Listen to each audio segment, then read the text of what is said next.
सन्माननीय शिक्षक वृंद, जिल्हा परिषद शाळा सामनगाव, तसेच माझे बालमित्र विद्यार्थी आणि त्यांचे पालक सर्वांना नमस्कार. सर्वांना कळण्यास अत्यंत आनंद होतो की आपण गेल्या वर्षी 26 जानेवारी प्रजासत्ताक दिनानिमित्त शालेय स्पर्धा, विविध स्पर्धांचं आयोजन केलं होतं. त्याचप्रमाणे या वर्षीही आपण अशाच विविध प्रकारच्या कलांचं आयोजन केलेलं आहे. जसे चित्रकला, रंगभरण स्पर्धा आहे, वक्तृत्व स्पर्धा आहे, तसेच रांगोळी स्पर्धा आहे. या सर्व स्पर्धांचं आयोजन करण्यामागचा एकमेव उद्देश जर आपण विचारात घेतला तर जे विद्यार्थी आहेत, लहान बालक आहेत, त्यांच्या मधील जे सुप्त गुण आहेत ते गुणांचं आपल्याला अवलोकन व्हावं किंवा आपल्या निदर्शनास यावे. तसेच त्यांचं व्यक्तिमत्व विकास आहे किंवा सर्जनशीलता आहे किंवा विविध ज्या कला त्यांच्या अंगामध्ये आहेत, भिन्न भिन्न प्रकारच्या कला, त्या कलागुणांना वाव मिळावा यासाठी आपण या स्पर्धांचं आयोजन केलेलं आहे. तर अशा स्पर्धांचं आपण 24 जानेवारी 2025 या दिवशी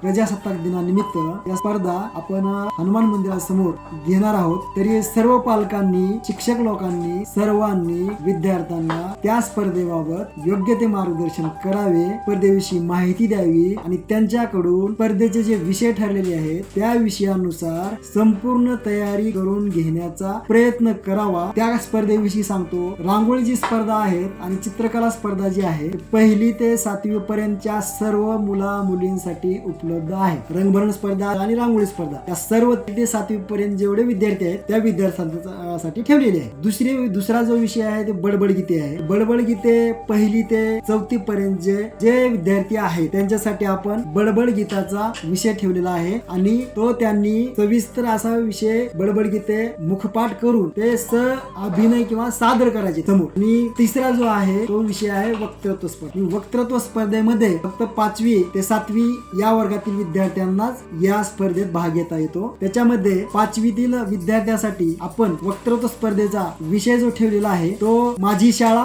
आदर्श शाळा हा विषय आहे. त्या विषयामध्ये विद्यार्थ्याला बोलायचंय किंवा सांगायचंय की माझी शाळा माझ्यासाठी आदर्श काय आहे, माझ्या शाळेचे फायदे म्हणजे कशामुळे मला चांगली वाटते किंवा आवडते कशामुळे, माझ्या शाळेतले शिक्षकाकडून माझ्या काय अपेक्षा आहेत किंवा शिक्षक माझे कसे आहेत, हे त्याचा 4-5 पॉईंट बोलायचे. आणि तिसरी गोष्ट, माझ्या शाळेकडनं मला आणखी जे काही सुविधा आहेत माझ्या शाळेत त्या जास्तीत जास्त आणि कोणत्या प्रकारच्या सुविधा असायला पाहिजेत किंवा आणखी हव्यात अशा प्रकारचे 2-3 पॉईंट जे आहेत त्या पॉईंट वरती विद्यार्थ्यांनी बोलायचं आहे. हा झाला 5वीचा विषय. 6वी साठी आपण निवडलेला आहे मोबाईल नसतात तर. 6वीचा विषय मोबाईल नसतात तर मोबाईल नसतात तर आम्ही काय झालो असतो किंवा आम्ही कोणत्या ह्याच्यामध्ये वावरलो असतो किंवा आम्हाला फायदे काय झाले असते, तोटे काय झाले किंवा आता मोबाईल आहे तर त्याचे फायदे काय आहेत, तोटे काय आहेत, याविषयी सविस्तर पालकांनी आणि शिक्षकांनी आपल्या मुलांना सविस्तर सांगायचे आणि त्यांच्याकडून तयारी करून घ्यायची आहे. आणि तिसरा विषय 7वीचा जो आहे वक्तृत्व स्पर्धेचा तो आहे माझा परिवार आणि माझे स्वप्न. हा थोडा विषय खूप महत्वाचा आहे मित्रांनो.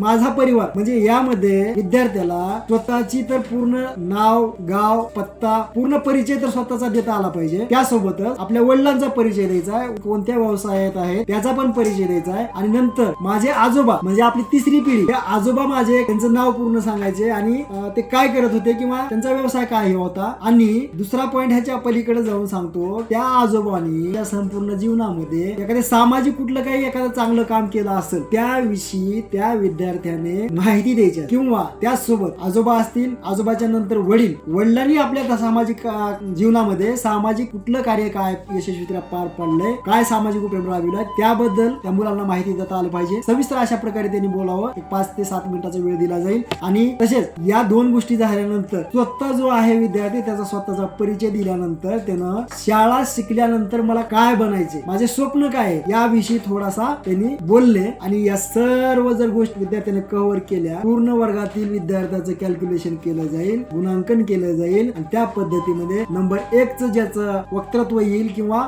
चांगले वाटतील, स्वप्न असतील, आई वडिलांचा परिचय देणं असेल, पालकाचा आजोबाचा परिचय देणं असेल, त्या परिचयातून सामाजिक उपक्रम जर त्यांच्याकडून चांगला वाटला असेल, जे पंच कमिटी ठरवी त्याप्रमाणे त्याच्यावरून 1 नंबर काढता येईल. आणि प्रत्येक स्पर्धेतून प्रत्येक वर्गातील टॉपरला किंवा 1 नंबर क्रमांकाच्या साठी आपण ट्रॉफीचं बक्षीस ठेवलेलं आहे आणि आकर्षक असं प्रमाणपत्र पण ठेवलेलं आहे. आणि जे स्पर्धक आहेत स्पर्धेमध्ये 2 नंबर आणि 3 नंबरला येणारे लोक आहेत त्यांच्यासाठी आपण प्रमाणपत्राचे सुद्धा त्या ठिकाणी बक्षीस ठेवलेलं आहे.